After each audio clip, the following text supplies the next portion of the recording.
When I look at Africa, many questions come to mind. Many times I ask myself, what would happen if Mwalimu were to rise up and see what is happening? Many times I ask myself, what would happen if Kwame Nkrumah and Patrice Emery Lumumba were to rise up and see what is happening? Because what they would be confronted with is an Africa where the Democratic Republic of Congo is unsettled. There is a war going on there, but it is not on the front pages of our newspapers because we don't even control our newspapers and the media. As I speak to you, the Central African Republic is at war, but we talk of it only mutedly. As I speak to you now, in South Sudan, the youngest nation in Africa, the Nuer have risen against the Dinka. As I speak to you now, Eritrea is unsettled. As I speak to you now, there is an ease in Egypt as there is an ease in Libya. In Niger, it is no better. In Senegal, in the Casamance, is no better. In Somalia, is no better. Africa is at war with herself. This is what they would be confronted with. They would be confronted with an Africa which statisticians and romantic economists say is growing, but which in truth is stagnated. That is the Africa that they would be confronted with. They would be confronted with an African which, as Professor Mlama intimated in our presentation here, is an African which is suffering from schizophrenia. He does not know herself. They would be confronted with an African whose young men and women have no interest and low love for their continent. They would be confronted with an Africa where young men and young women are constantly humiliated at the embassies of European countries and at the United States of America as they seek the almighty green card.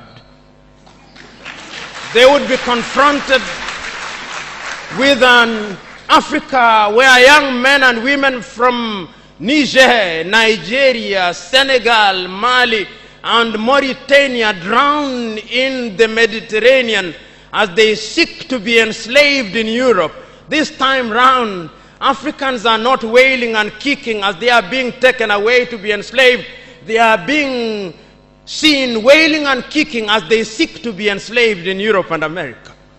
This is the tragedy of Africa. They'll be confronted with an African where people have lost their self-pride. An Africa where Africans are not proud of their things. An Africa where in the hotels of Dar es Salaam or Nairobi, even food has foreign names. When we fry potatoes, we call them French fries, even when they are fried in Dar es Salaam. That is the Africa that they would be confronted with. They would be confronted with another Africa.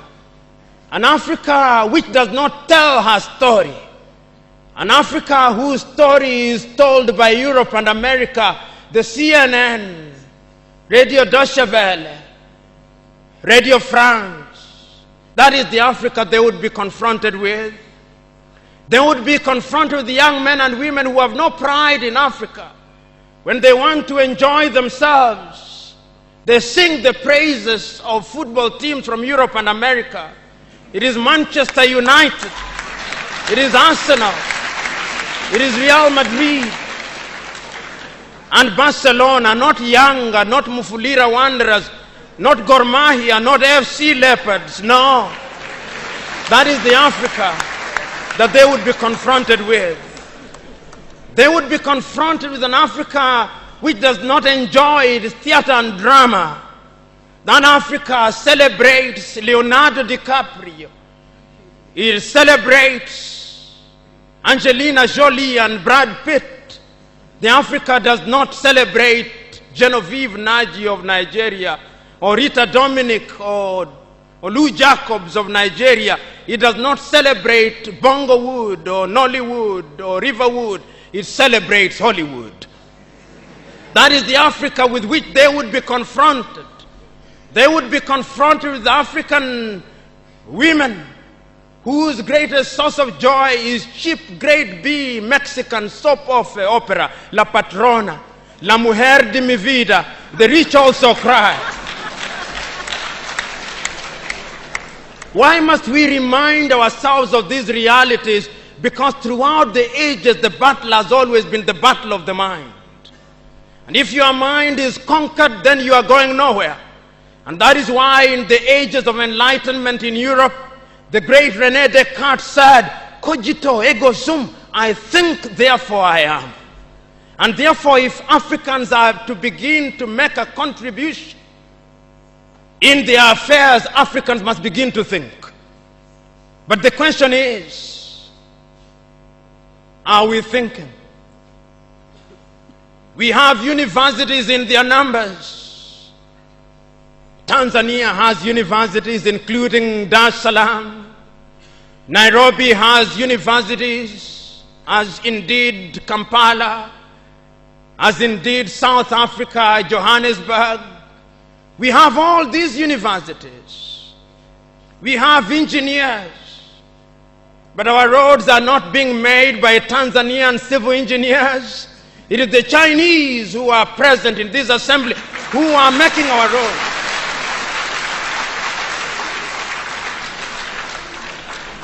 So we have engineers who cannot even make roads. We have doctors whom we have trained. But when we are sick, particularly if we are of the political class, depending on who colonized you, if you are colonized by the United Kingdom, you rush to London. If you are colonized by the French, you rush to Paris.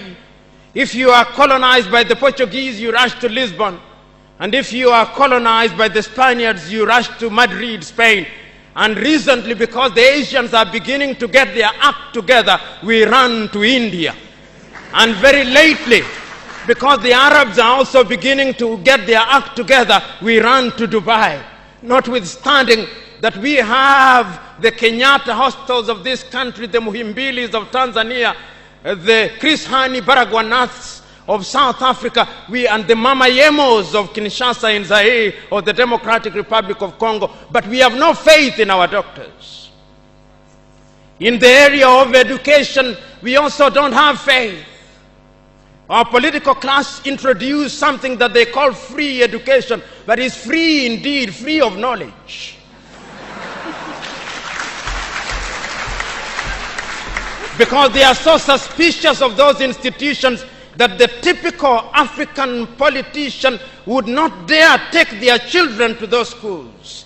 Their children will be educated in the British system, in the American system, so that when they graduate, they go to the United Kingdom, to the United States. Not that there is anything wrong with those institutions, but the agenda is wrong because our leaders long lost the script and ought to be described for who they are, our misleaders.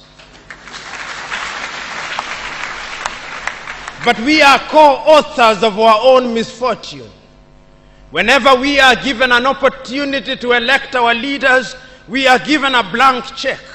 And if you permit me a little latitude, and if you give me a blank check, and you allow me to analogize, and you say that I'm given the blank check to buy a Mercedes Benz, what we do is that when we are called upon, having been so empowered, we buy what one calls a tuk-tuk from India and expect it to behave like a Mercedes Benz.